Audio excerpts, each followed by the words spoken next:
Bill Mollison used to say work is the aftermath of bad design.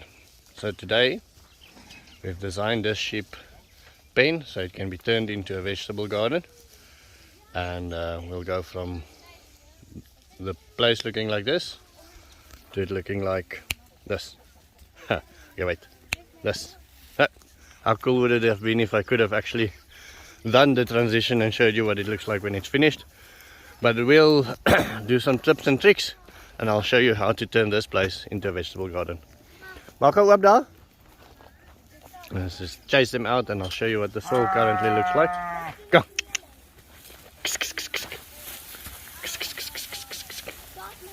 Okay, so this we used to use as a cornfield, and these trees deeper in Africa is known as fertilizer trees, and people plant corn below them and they grow actually well. And then a strange thing happened. We planted corn here the last couple of years. We put sheep in during the off season and then plant corn, and then below the trees the corn didn't grow as well as here in the middle. And so we had a big discussion about it. Does the trees use most of the water? Is it the shade?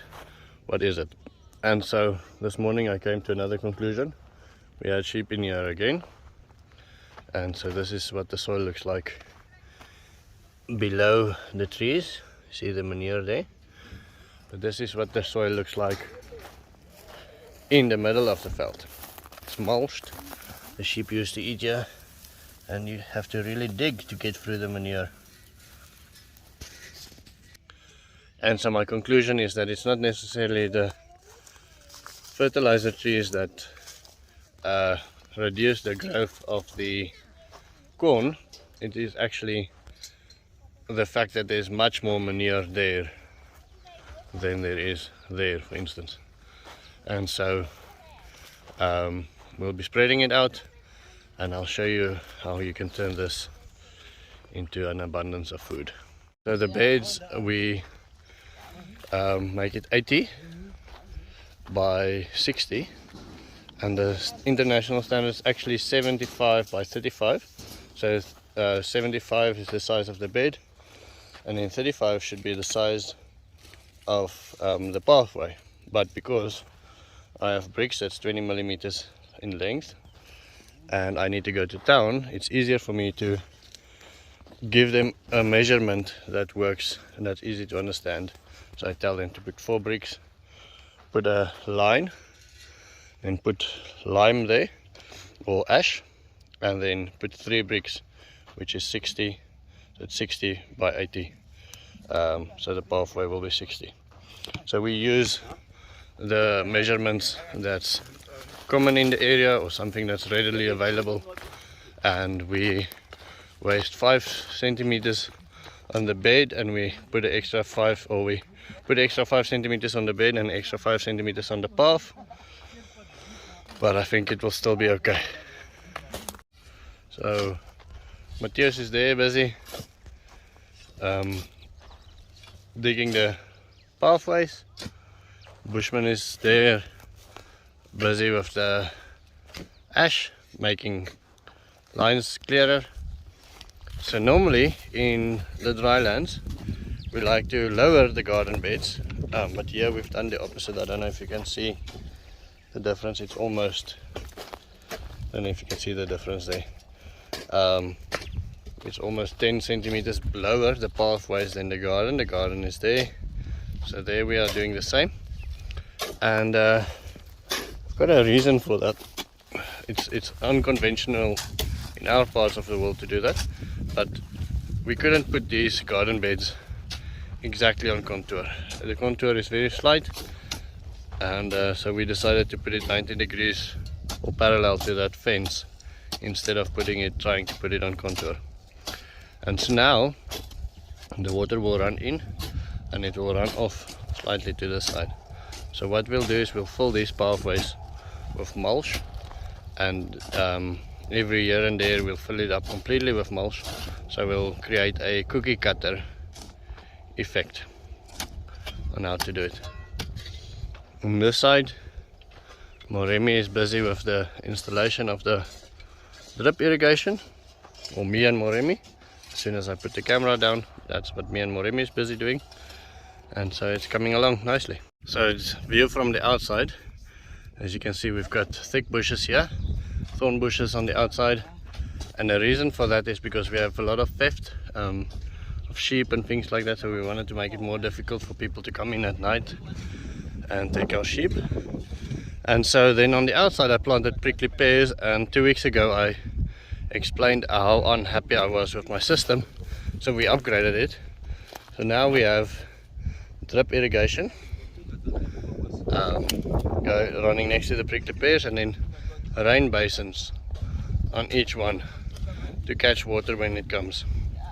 Now on the drip lines we also planted lots of different veg, and they will be poking their heads out any day now. They've been planted not too long ago, maybe about a week ago, so we should be expecting that very soon. So you've got thorns, prickly pears, thorns again, and then the sheep kraal that's turned into a vegetable patch now. Let me show you quickly how we're going to integrate chickens into it. So we've got chicken tractors running around on the farm now, but over here I would like to put a 6x6 meter chicken composting system that will be fixed, and that will use the manure from the stables way over there. It will come to the chicken coop here, and then the compost will be worked into this garden, and then over here we will, for the more sensitive vegetables, we'll put up a net house. We'll put up a net house to use the compost. So we'll generate sheep from that area, chickens and chickens and eggs from here, compost from here, and then veg from this area. Right, let me show you the progress on the vegetable garden. So it's 5 o'clock. This is what we've done up to now. The sun has beaten us senselessly. Drip irrigation is in and functioning. Here you can see the old bedding, and then here you can see how it drips. Let's show you there. Okay, so all of this I ended up also including the prickly pears on this line. All of this then gets controlled by that one tap I'll show you now, and then on the end of the line, we'll fix these things till tomorrow. On the end of the line, each line has got a little tap, so you can close it. And because we had to buy the irrigation a while ago, we didn't have much of a expense on this. All of this was maybe $20. All the fittings and everything, the things that we didn't have already. So this was a big day of work, and then we ended up extending the system a little bit. My mother-in-law wanted to plant some lucerne, so we added a bed for her there, and we'll just end up extending that. This over here, I almost fell. Okay, just a second. It's actually a worm system. Let me show you some worms. So we use the sheep manure, put it in this drum. I don't know if you can see the little red wigglers there. And there you go. Put water in there, and then we collect the compost from there every now and then. Alright, so tomorrow, sorry, I just want to climb through the fence there. Tomorrow we'll be planting. In the morning I'll show you that. And then I'm going to show you some strange plants that I'm planting, and the reason for it. Plants that doesn't necessarily belong in a vegetable garden. I also want you to please leave a comment. Any comment, even if it's just the number of subscribers. I think I've got 430 now. while I'm filming this. And the number of subscribers, if you have nothing else to say, if you want to leave me a comment, that will really help me out with the YouTube algorithm. And if you want to plant your little finger on that subscribe button, that would obviously be a number one. Right, I'll see you in the morning. Sunday morning, and everybody's waking up. Kids slept outside on the pickup. Yummy! Bah! End of the video, I quickly want to tell you about the time that I spent in jail and the funny part about it. And I want to show you quickly. This is the way the kids slept last night, and so we drove around with them in town, and it was a whole thing. They really loved it, playing on the back of a pickup while you're driving around in town, greeting everybody. And so I was wondering, you know, have you ever really lived, if you haven't done that? So I think they are having a great time, really living their lives. Hy's terug! Hy het wel sy nes skoon gemaak, né? So we decided to give the guys off this morning, and so the children, my free labor, is helping me plant. And I quickly want to show you why I'm planting this strange plant over here. I hope I can zoom out a little bit more and do it while I'm holding the camera. So I received all of these plants as payment for worms for red wigglers, and they've got no food benefit. But I'm just going to pause quickly. I just want to tear this bag. But the lady that wanted to buy the red wigglers has been growing plants organically for many years. And so I know one thing about her farm, is that she's got lots of earthworms. And I don't have any native earthworms here. So I decided to plant them. Sorry, I'm trying to do this with one hand. See there. See these guys. That is what I'm after. Look here. Whoa, whoa, whoa, whoa, whoa, whoa. Whoa, Ben. Whoa, whoa, whoa, whoa. And so this is a native earthworm. All of these plants has been planted in compost that's filled with earthworms, native earthworms to our area. And so hopefully I'll start something, and I'll inoculate this farm with earthworms and give them the perfect opportunity to breed and the perfect opportunity to multiply. What happened here is Ben wanted his own bed there. Richard and Mika wanted this bed together, and then Dano decided to also get his own one on the back there because they had managerial differences on what should be planted in the bed. And so these two decided to sell their crops. Dano, gaan jy verkoop of nie? He's also going to sell his food, and Ben decided not to sell anything, just to feed the families. So out of this garden, our family and the families of our workers will be fed at least some fresh fruit and vegetables. So as promised, I wanted to tell you about my funny story in jail. And so this has got nothing to do with the garden. I just thought it would be a funny story, and thought you might enjoy it. So I drive a little bit fast, and so this one time I was in a hurry, and I drove 80 in the 60 zone, 80 kilometers an hour in the 60 zone, 60 kilometers zone. So I'll put the conversion into miles below. And so the police pulled me off, and I got my fine, and threw it in the cubbyhole, forgot about it, and I decided I'll sort that out one day. So I missed the court, I didn't pay the fine, and I missed the court date. And so I got this call on a Friday afternoon. Listen, there's a warrant out for your arrest, you need to come to the station. And I knew these policemen like to put people in jail on a Friday, because then you have to wait until Monday before you can see a judge. So I didn't want to take the risk. I told them, listen, I'm out of town, but I'll come see you on Monday morning. And I asked them, are you going to arrest me? What's the procedure? And I said, no, we're not going to arrest you, none of that, don't worry. we're not gonna arrest you.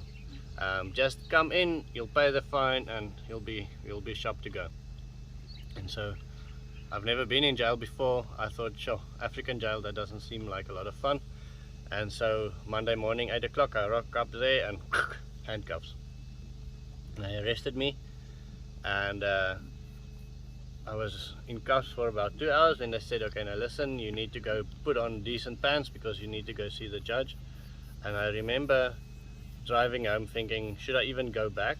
That was my first thought. And then should I try to sneak in like a weapon in my underwear, and already thinking like a real criminal.